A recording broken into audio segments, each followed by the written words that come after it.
ವಕ್ಫ್ ತಿದ್ದುಪಡಿ ಮಸೂದೆಗೆ ರಾಷ್ಟ್ರಪತಿಯವರ ಅಂಕಿತ ಬಿದ್ದಿದೆ. ಈ ಮುಖಾಂತರ ಆ ಬಿಲ್ ಈಗ ಕಾನೂನಾಗಿದೆ. ವಕ್ಫ್ ತಿದ್ದುಪಡಿ ಮಸೂದೆ ಇನ್ನು ಮುಂದೆ ಕಾನೂನು ಅಂತ ಕರೆಯಲ್ಪಡುತ್ತೆ.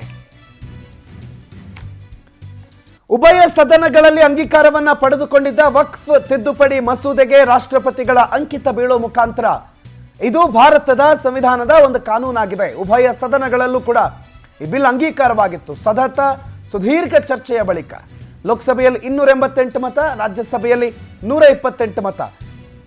ಬಿಲ್ ಪರ ಚಲಾವಣೆ ಆಗಿತ್ತು. ಅಂದ್ರೆ ಮಿನಿಮಮ್ ನಂಬರ್ ಏನ್ ಅಗತ್ಯ ಇತ್ತು ಅದನ್ನ ಕ್ರಾಸ್ ಮಾಡಲಾಗಿತ್ತು.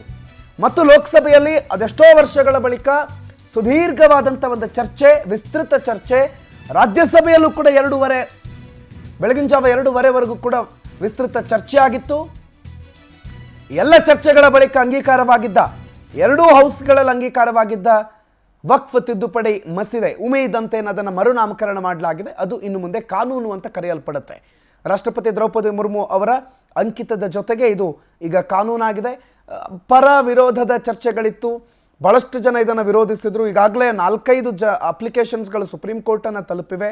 ಅವೆಲ್ಲದರ ನಡುವೆ ರಾಷ್ಟ್ರಪತಿ ದ್ರೌಪದಿ ಮುರ್ಮು ಇದಕ್ಕೆ ಅಂಕಿತವನ್ನು ಒತ್ತುವ ಮುಖಾಂತರ ಇದನ್ನು ಕಾನೂನಾಗಿ ಸಂವಿಧಾನಕ್ಕೆ ಸೇರ್ಪಡೆ ಮಾಡಿದ್ದಾರೆ.